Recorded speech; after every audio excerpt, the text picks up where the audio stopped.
Hello, guys and gals, and this is a book review for Barnaby Grimes' Curse of the Night Wolf. Um, this was a series that I discovered.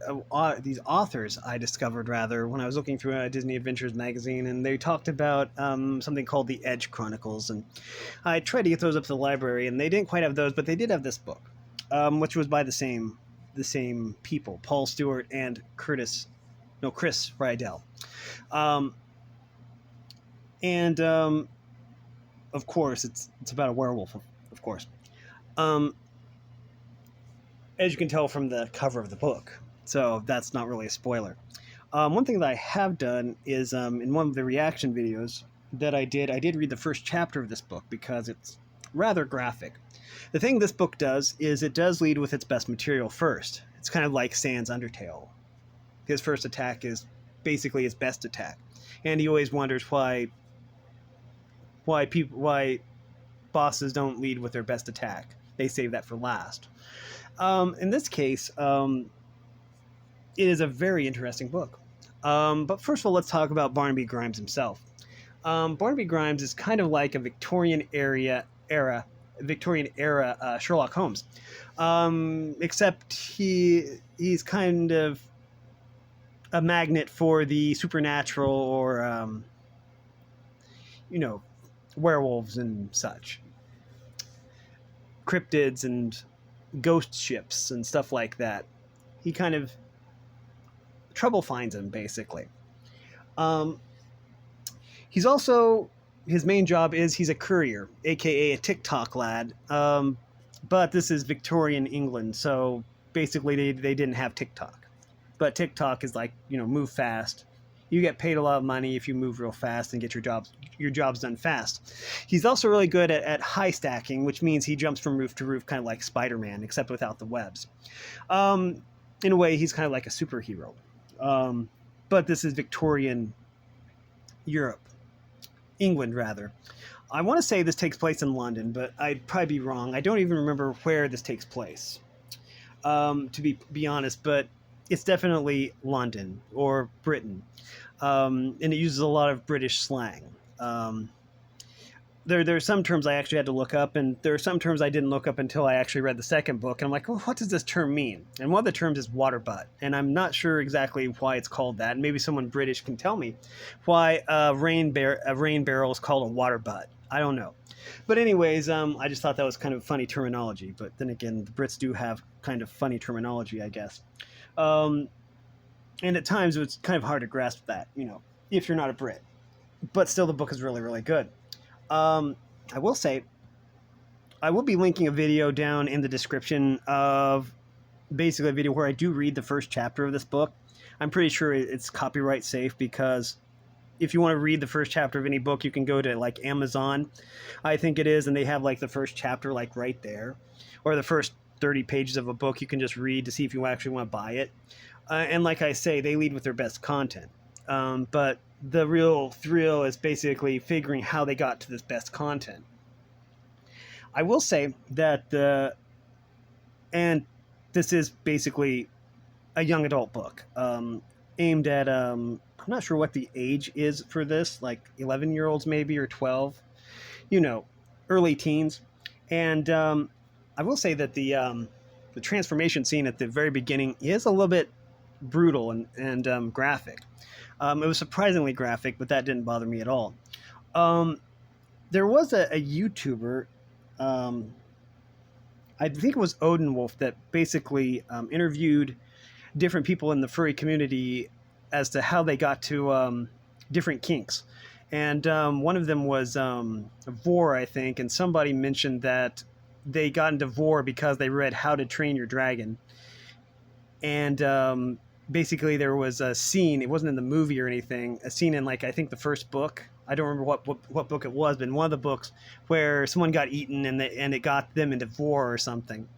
I could see how a transformation scene this graphic could basically get someone into werewolf transformations or even transformations in general, just because it was so well written. And again, that isn't a bad thing. In fact, I'm praising the creativity of the authors.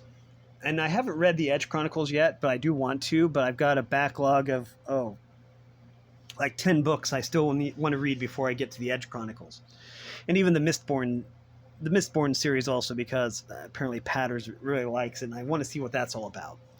But anyways, so Mistborn is also on the list too, along with Battle Dragons and Impossible Creatures. There was something about dragons on Mars or something that I just saw at Walmart.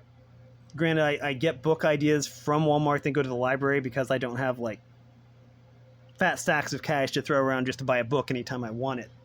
When I can just basically go up to the library and say, oh, hey, can you order this book for me? And they're like, sure. Basically, that way I get the books for free. But basically, I have to be very thrifty with my money. But anyways, I really feel this book was very well paced and very well written. It does have, I wouldn't say it requires a knowledge of the British tongue in order to really absorb it. But it is basically British inspired, which is good. It's very well written and very engaging. I didn't feel the book was too long or anything like that. I thought the book was the perfect length.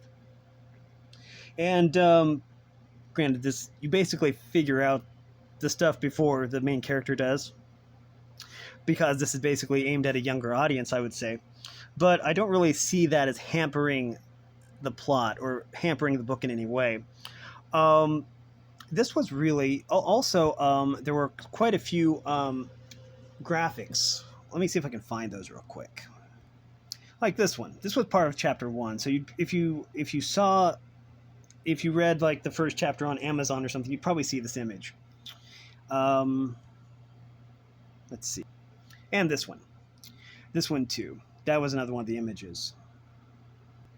But I found this book was very beautifully illustrated as well. I forget if it was Chris Riddell who did the illustration or if it was Paul Stewart, but one of them was the illustrator, and they did a very good job. Again, I don't have access to the book anymore unless I go up to the library, and it's closed till Monday. And this video goes live tomorrow, so I mean, I'm like, I can't do that. But yeah, this team is amazing. So I look forward to reading the rest of the Barnaby Grimes books. I've only read 2 of the 4 that they've released for Barnaby Grimes. And I'm also looking forward to the Edge Chronicles as well, because there's a lot of books in that series as well. And if they're anything like this book, then I can't wait to read them. But yeah, this was a very fascinating book. It was very thought out. The plot was meticulous. And yeah, there are also several like side plots that have a good payout, an emotional payout rather. But there's like several plot lines, and they're all going on at the same time, but they all tie up really nice at the end. You know, I love books like that. But yeah, what I found really neat about the book was that they did lead with their best stuff. I mean, you read this amazing werewolf transformation, and it's just pretty stellar. And again, you can tell it's a werewolf because, well, night wolf, you know. But more to the point, and I wanted to bring this up. There is a trend around town, a fashion trend, let's say, and this is Victorian. You know, there aren't cars. There's only horses. You know, people get around on coaches. You know, pulled by horses. And there's this trend around town in all the fashion boutiques, well, one boutique in particular, where there's this cuffs and collars that are like this mysterious wolf pelt, you know. And it's just kind of interesting to watch that unfold. But yeah, I would attribute Barnaby Grimes to like Sherlock Holmes in his mystery solving prowess. And again, they're both British, so of course he's brilliant. But yeah, this is an amazing book that you should check out. If your local library doesn't have it, they probably can get it. I don't know. Here in Illinois, we have I don't know what it's called. I think it's called interlibrary loans or something like that. I think it used to be called Rails or something like that, but it stood for something. But I'm not really sure. Basically, our library, even though this town only has about 1,000 people, did automate the books, did automate the library, so you can it made it a lot easier to get books. And plus they also have an ebook thing through Boundless, I think it's called Boundless. It's some kind of thing where you can actually rent audiobooks as well, and ebooks, which is kind of cool. I might do that sometime. But yeah, currently I'm reading the Wings of Fire thing. I'm 13 books into that, and I think there's 15 of those. Then there's Darkstalker, and I might then switch to another thing, because I know there's some offshoots like Legends and Winglets and stuff like that, but that's a different story. I do plan to do a book review on every single Wings of Fire book, rather, and then at the end of every 5, do a recap with spoilers of the entire arc, because every arc is made up of 5 books, and then 5 books, and then do like a synopsis, a video that is a synopsis, which is what I did with the Daniel X books, the Daniel X franchise. I did an hour video of just reviewing the entire franchise with the spoilers and all that. But anyways, yeah, this book by Paul Stewart and Chris Riddell is amazing, and you should read it. But that's just my opinion. You can either take my opinion or leave it. Either way is fine. And if you like this content, make sure you like and subscribe, ring the bell so you know when I upload. Also, if you want to support me in any way, or if you want to join the Discord server, all the information will be in the description below. And as always, thanks for watching, everyone. You are loved, and have a great day.